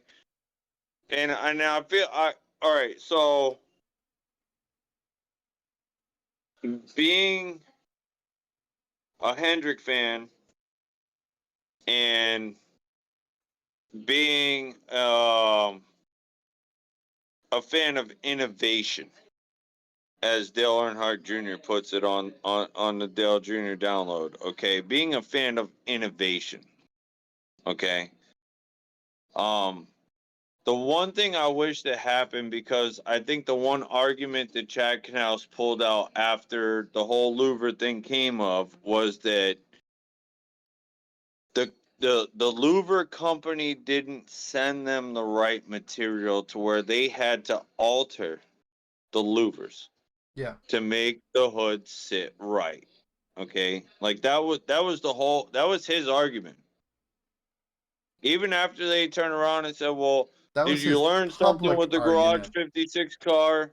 Did you learn something with this? And he turned around and he said, dude, the whole engine package and everything else to do with the Garage 56 cars is a whole different animal. That car has nothing to do with what we pull out on the track right now, which I will tell you is a crock of horse shit, because if they're finding shit out that they can do on that car, they're gonna fucking do it on this car, okay? I mean, that's just how it is, right? Yeah. Why wouldn't you? I would. I would, okay? But I feel as though with the whole Hendrick thing, they didn't document, and Colleague also, and this is where Colleague pulls into mind, is that they didn't document that this part that came from the single supplier was wrong. I feel as though if they would have said, oh, hey, we shut our hood and now our louvers is sitting up an eighth of an inch higher than what they should be, so we trim the louvers down to make the it all sit flush, we all wouldn't be sitting here, because it would be documented and Yeah. put in our face that this all happened. See, this reminds me. Last year when the 6 team got penalized for modifying the rear bumper, their argument was we had no parts. This one was damaged. We fixed it, and NASCAR Right. was like, "None, you didn't fix it right," and hit him with the Right. penalty. Right. Or it all comes down to when at Daytona, when the 6 car came out and said, oh, yeah, our wheels weren't going on to the hubs correctly, so we drilled out these holes. It wasn't to make us have an advantage. It was just so that our cars set tight so that the wheel didn't fall off. Yeah, but drilling those holes out of those wheels took like 1 or 2 pounds out of each wheel. So I mean, it might have, okay? But what I'm saying is that, when these teams are going to start doing these innovative, okay, these innovative changes that is happening, they need to document this shit and put it in video out there for YouTube to be able to see, so that then, average racers, average commentators, average NASCAR fans like us, and even officials can go back and look and say, oh, hey, yeah, dude, that was messed up. They did what they had to do. yeah, I mean, I think this is going to be an absolutely interesting, riveting story to follow, to see what the fallout of this is going to be. Right. So it's interesting you say that, because I want to bring up how the NASCAR appeals process works. Okay. Basically, we're at the stage where NASCAR brings their case and the team bring their case to an appeals board, and then the appeals board makes a ruling. Yeah. From then, NASCAR cannot appeal the appealing or the ruling. Okay. It's against the bylaws or whatever they have set in place. However, the team has the right to appeal to the, I don't know what to call them, like the ultimate board, if they don't like the original appeal. So I know Chris Rice was projected to be on SiriusXM NASCAR radio for a reaction, and he declined to say anything of value. They're probably going to double appeal. They're going to appeal again to the top board, and we shall see how that goes. Yeah. Well, I think that covers the news. We'll have to see how this story unfolds. Looking ahead, we've got Bristol Dirt this weekend. 3rd year running the dirt on Bristol. I hate it. I still hate it. I don't like it. Drivers don't like it either. Yeah. Fans don't like it. It's on Easter. There's a lot of things interesting. I feel like the allure of the dirt race at Bristol is tapering off very quickly. The first year was like, oh, this is cool. The second year is like, oh, this is kind of cool. This year, I'm just like, I just give us the concrete back. At this point. Yeah, So give me the concrete, dude. yeah, Loving it. So, what do you Throw guys? PJ1 all over the track. I don't care. Make it the grippiest. Dude, drag Goodyear tires all the way down to the bare metal, all the way around the track. Make the track super grip, super fun. I don't care. Get rid of the dirt. Yeah. Get rid of it. Before our picks, Trevor, I have good news for you. Possibly. I was listening to SiriusXM NASCAR radio, and Larry Mack said something, and he's kind of pretty accurate when it comes to these predictions. He predicted that Bristol Dirt may be replaced by Nashville Fairgrounds in the future. So look out That for would that. be awesome. That would be awesome. 2 to 3 years. Yeah. Possibly. I can That see would be that. awesome. Yakes is going to lead us into our picks. Speaking of speculations, I want to just mention something I saw in a Reddit thread. So there's a Reddit thread that someone was talking about, like, what is your craziest combination that you would think of that would never actually happen? And someone commented trucks at Lime Rock Park. And in that comment thread, Parker Kligerman responded, that may not be as far-fetched as you think, with a winky face.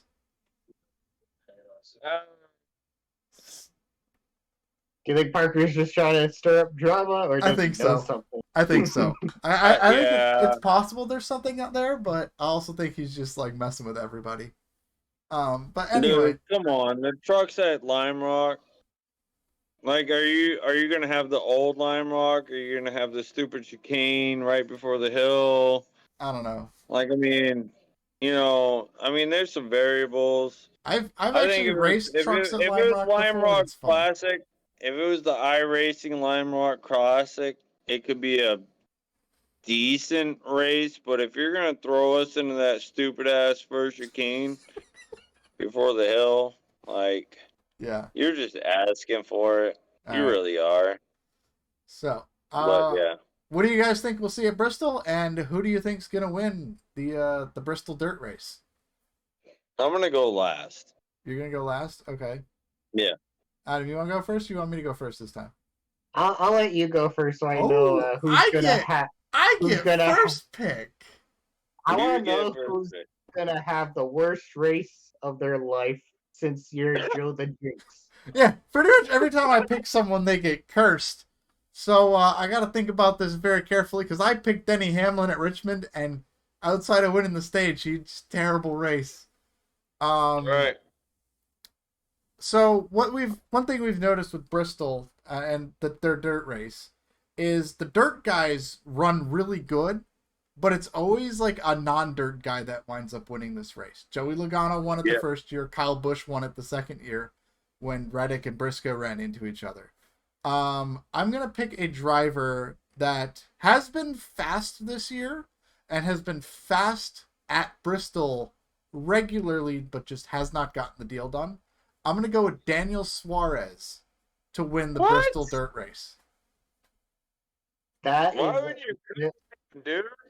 that's actually a very solid pick. He has always run very well at Bristol Dirt. I think the first year he finished like top 5. Yeah. So I can see that happening. I was thinking about picking Suarez actually. Yeah. But I just wanted to know who was going to have a bad race this Suarez is going to have a bad race. No, I let you go first. I just cursed Suarez, so you're welcome. Sorry, Daniel. Since Trevor want to go last, I'm going to go next. My guy is someone that you mentioned in your little preview. Yeah. He was battling for the win, and he was one of the drivers that got taken out when Kyle Busch came around and won the race. I kind of feel like I know where this is going, but my pick to win the Bristol Dirt Race will be not Tyler Reddick, but Chase Briscoe. All right. Oh my gosh, dude! I thought you were. Oh wow! Got him. That's why I You got said me it on out that the one. way I said it. Yeah, he got. Yeah, No, you got me on that one, dude. You got me on that one. So, um, you know, Joe's got curse number one. Uh, Adam's got curse number two. You know, and I'm really surprised. I'm really surprised because you both have very valid points, right? And you both have very valid picks going into this. And I think every single week we've all had a driver that is capable of winning. All three of us. Every Yeah. single time we've done this, we've had drivers that are very capable of winning this. And I think our drivers have beat us up Yep. every single time. Or even maybe the crew. Okay? However you want to look at it. I am gonna go with probably the best dirt racer you have ever seen in a NASCAR Cup car ever. And besides Tony Stewart, but they didn't run dirt in Cup at the time. So I'm gonna go with Kyle Larson. See, we left him his Um favorite driver, and he's gonna pick him. So. I mean, no, it's not that he's my favorite driver. He is No, I just know. the most he he really is um the most underrated, most talented driver that there is in the NASCAR Cup Series right now. I mean, like, if you were going to go with the most talented Cup driver based on statistics, it would have to be Kyle Busch. The only reason Kyle Busch won in one of these races was last year when Tyler Reddick and Chase Briscoe got into each other. That was it. That's all Yeah. there was. Um, Kyle Larson has pretty much won everything there is under the sun as far as dirt racing goes. Any big event that there is, he's won it. He's a cup champion after being away for a year. I mean, he really is one of the most talented cup drivers that there is out there, and he knows how to get it done on dirt. The problem is that something always happens, and something's gonna happen to him this week. Yeah. Drivers that I would say to look for this week is definitely gonna be Chase Briscoe. Is definitely gonna be Christopher Bell. I think he's like one of the guys that we haven't mentioned yet that is gonna be very good this weekend. And then from there, it's going to be a wild card on who actually goes out and wins this race this weekend because we have cursed the three best drivers that there are to go out there and win this race. Yeah. Well, I don't know if we curse the best three drivers. In my opinion, the best three drivers on dirt would be Kyle Larson, Christopher Bell, and Ricky Stenhouse Jr. Yeah. because they race the most dirt. Bowman races a lot of dirt. Briscoe races a lot of dirt. Suarez doesn't race dirt, but he's very good in dirt in the Cup car. But like like you said, Joe, the dirt racers have had a history of having issues in the race, so I Yes. kind of wanted to stay away from the Yeah. obvious dirt racer picks. In this case, Larson, Bell, Stenhouse. But all I know is in many interviews, Larson and Bell and Stenhouse, they all say, "Yeah, dirt racing is fun in a dirt car, not a cup car. These Yeah. things are not what we're used to." So they, they they'll have the natural dirt talent, but they have to learn as much as the other drivers as well. Right. So can I kind of pull off another segment here? Yeah. Final What thoughts? what do you guys think would make these cars work in dirt conditions? As someone who doesn't know dirt racing, I cannot answer I that don't have an question. answer for you either. All right. Well, you know how you all I make them got work for better tonight, in. guys. Wait, See you I figured later. it out. Bye. Wait, I don't Trevor. even know. Trevor, I figured it out. I know the answer. To make the cars work better on dirt, you take them off the dirt and put them on a good racetrack again. That's how you do it. I mean, Bristol is a good racetrack. Nashville is a good racetrack. I even think that North Wilkesboro would be a good racetrack. Hickory would be a good racetrack. Rockingham would be a good racetrack for them. Chicagoland's a good racetrack. I mean, to kind of pull off of this whole dirt scheme that they have. But I mean, if we're really gonna run with this whole dirt shit that we do, okay, because we've kind of been running it in all the series. What? It's not a wicker bill, but it what's that fin that we have going down the window The shark fin? that meets up? Yeah, the shark fin, right? I think that if we kind of raise the side force on these cars and came out with the dirt car package, okay? We raised the fins to create side fin or side force. Maybe kind of drop down the right side rear quarter panel a little bit and got some more side force out of that so that these guys can get some corner speed coming out of this car. A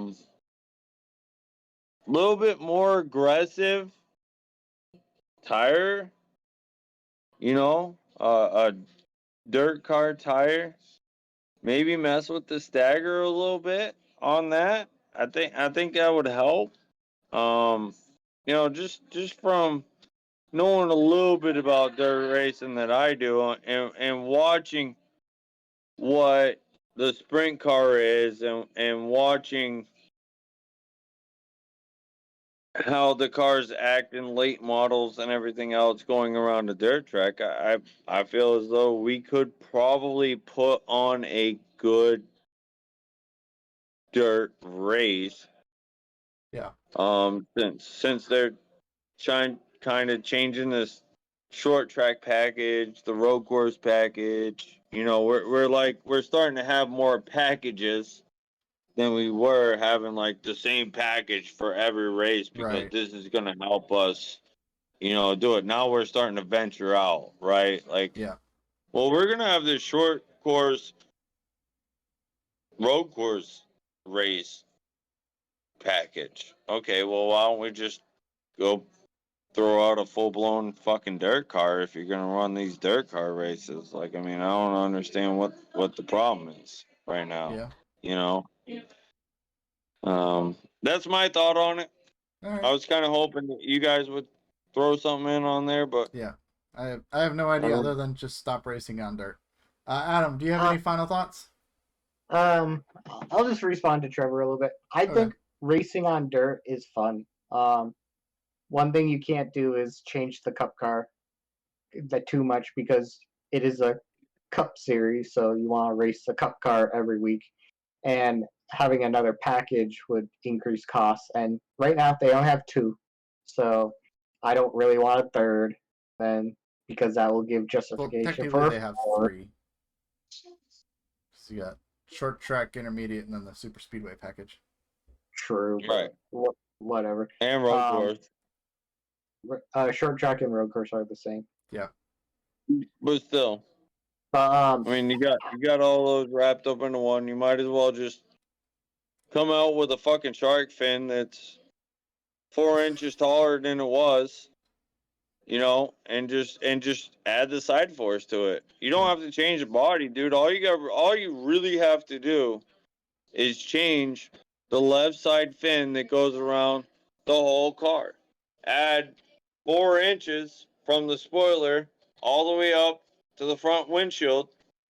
There you go. You just created so much side force in that right there and down force on that left side of that car that it would actually change the way that these cars go around the track.